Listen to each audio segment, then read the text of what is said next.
still getting used to that. That's a Holy long... Pointus Interruptus. Did you catch that? He had the finger up, like, and then hey. it's like, no. Yeah, he did, right? He totally did. And I'm like... And then he told... Do I talk now? I don't know, whatever. All right. Well, you know when Jay Peckham's in a good mood, things are good for the Sarnia Sting. Currently 1-0 in favor of the Sting. 15 shots on goal against 10 for Erie.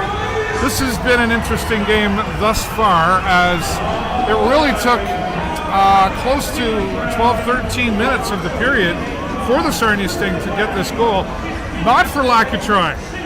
Cece standing on his head. I mean, that's the long and the short of it. But right you know there. what I'm seeing out there, Jay? There's been a lot of locking arms, locking sticks, and they're connecting, and there's a lot of falling down going out there. And I don't know, the aggression that we just saw here at the end of the period after the whistle was blown, that was coming through the whole period of this. There's a lot of frustration out there for both teams. Make another prediction. My prediction is for friskiness. I think there's going to be some frisky going on out there. You're like Lee Cunningham. You've been reading your dictionary again. Yeah. Sorry, Lee. I love you, buddy. So friskiness is the word of that period. Yeah, I think that was a frisky period. But you know, right, like I said, there's been a lot of interlocking of the arms and the stick. Like it's like they're handcuffed to each other out there. A lot of falling down. Right in the beginning, we saw a delay of game against the Erie Otters because they're flying the puck over. And you know where that landed? In my lap. Oh, did you get the puck? I totally did. Where is it? I gave it away. I gave it to some kids wearing Habs jerseys. You're just making sure. Come on. You're making sure you're not getting coal for Christmas this year. Wow. Yeah. That's cool. That's nice. If you want one, I can get you one if you really want one. No, it's all good. You probably have 20. I have a few. I've been doing this a lot of years, and every year I have a seat somewhere in the danger puck zone. They've been flying at me for a long time. I've got a couple. Never connected though, eh? No. Well, I know my mom got the worst of it. She took it off the inside of her knee once. That was bad news. So what we're seeing out there, well, we saw Calvin Martin get the first goal. Short-handy too. Shorties. Beautiful goal, quite honestly. Oh my goodness. And there was thank God for the penalty kill. I gotta say. I know. We could talk about that. And my buddy Franco got the assist in there. Well deserved. Why not? Because that's what he does. He creates short-handed opportunities. And we've brilliant. Seen him have many attempts there tonight. But you see what I'm talking about? He gets so fast up there. I almost want to tell him to slow down. Well, he creates a lot of odd man rushes because he picks it up on errors in the neutral zone, and then he's so quick. He enters the zone first, and then next thing you know, we've got an odd man rush. And those things are like gold, man. When you get an odd man rush in there, you got an extra man above and beyond the defenders. Even when you're shorthanded, it's gold. And Franco, he's a bit of a sniper that way, so he can make things happen, whether he gets a goal himself or whether he passes it off to a guy like Calvin. And I've been pretty impressed that Calvin also has some significant speed out there tonight, which I thought was awesome. Like he's really putting the wheels on. It's great. Hey, Corey. Yeah, we got. It's nice to see that, and the Sting seem to be a little more in sync tonight.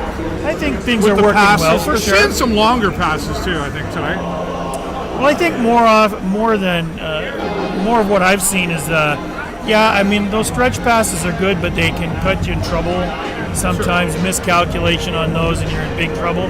And we've seen that even a couple of times tonight. But I think what I really like is that we're not having that cluster, and we're not having that, overload on the one side too much tonight. I agree, and I was going to talk about that. That when we go into the corners, or as the coaches like to call it, the one-on-ones, we seem to be dominating in that effect as well, where we're coming out and we're winning the one-on-ones in the corner. For sure, and I think the other thing is we're putting a guy in front of the goalie, which, typically has not been one of our strategies. We haven't had too many guys who can get in the goalie's face and stay there and hold his own in the blue, right? And but we're seeing that a little bit tonight, which is awesome. And speaking of goalies, Cameron Lemure will say seems to be doing well so far, except He's giving me a heart attack there at one point. I tell you. I saw deja vu happen. You know what I'm talking about? Yeah, 100%. He came out way out over here from. I was like, well, you know what? And don't do it again. We've had goaltenders in the past on this thing where they've liked to take those kind of chances.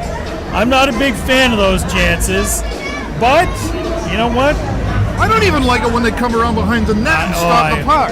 I've seen a goal like that, right, where we got scored on because he couldn't get back in his net in time. Maybe I'm not the risk taker, but I just think that drives me nuts. You know your position. Yeah, that's 100%. There's some blue there on ice. You sit there, stop it from going in the meshy thing. Why is the right? line painted there? I know, right? We might as well just get rid of the offside line there, the blue line. You know, strap them in. White ice all the way out there. Yeah, absolutely. I was like. I can tell you what happened. I was looking at my phone, posting something and getting a notification for something else. I looked up to the screen and I looked down and I went, no goaltender. Oh! Yeah, exactly. Anyway. That dunk kills me too, I gotta say. There's a reason I'm talking about hockey, not playing. Yeah, 100%. But it's good to see. We have seen, let's talk about the defense because that's something we've been saying for weeks. Yep. And it seems a little tighter tonight. I'd say so. I would have to agree with you on that. I think absolutely it's guys tighter. Are where they're supposed to be. Yep. I think we're grinding harder on the boards. I think we're playing well in the corners. I think we're being just as strong as we need to be on the hits and stuff. There's been some really good hits out there. Some real near miss too. Like there was one I swear it was going to be fatal if it had it connected, but there's a few. So it's getting frisky. It's getting frisky out there. Wow. I need to maybe we should write a hockey commentator dictionary. That's right. And sell it to. This is what frisky looks like. 15 shots on goal for the Sarnia Sting and 10 for Erie.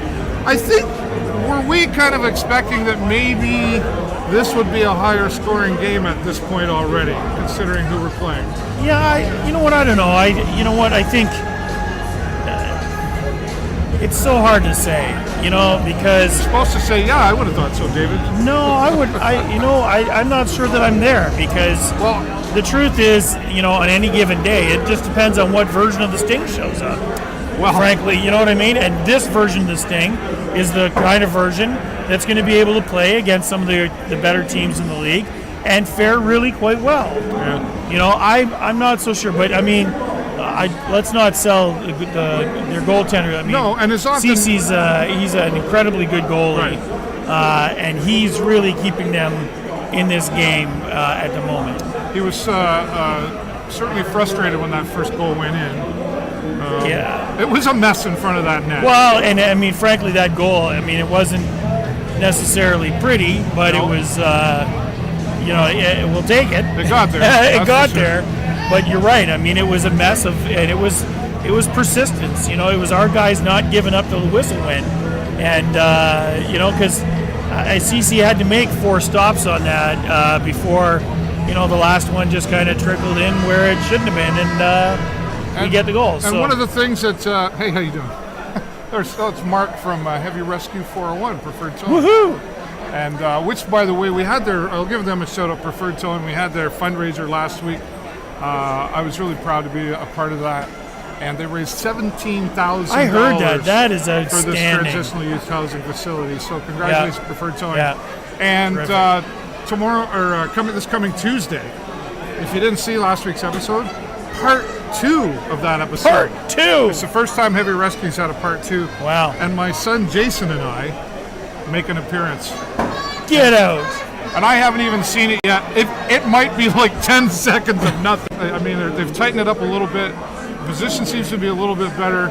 But sometimes I find the defense playing forward. But you know what? I mean, our defensemen are all capable of scoring.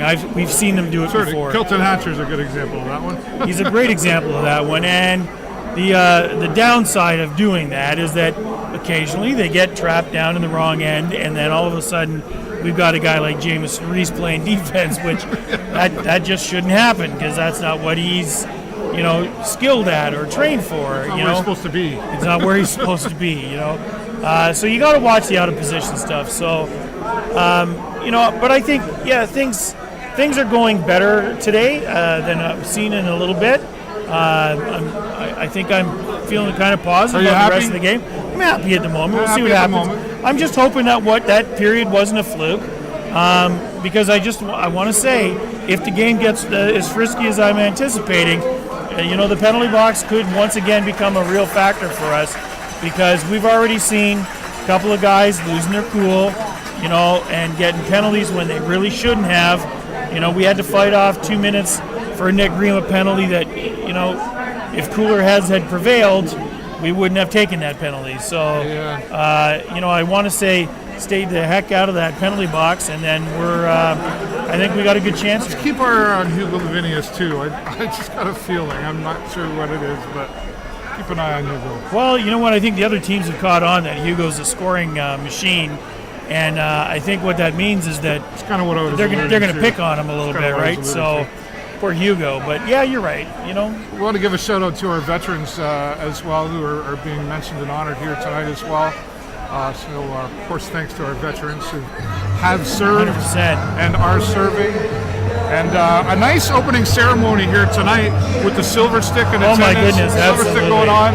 We had the bagpipes out again, etc. This has got to be 479 years or something like that. Something like that. It's huge. It's incredible. We had our dignitaries. How long that tournament's been around. Marilyn Gladue and Bob Bailey here tonight. Absolutely. All right, we're about a minute and a half away. Sarnia Sting making their way out to the stage, if you will, right now, 1-0.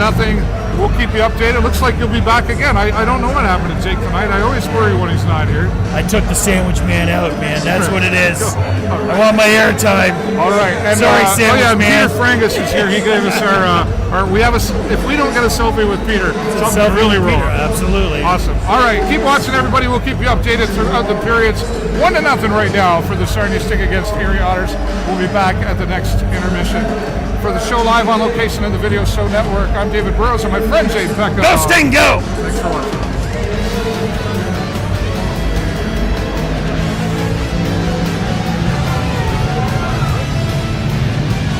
All right, brother, we'll see you after. Okay, buddy.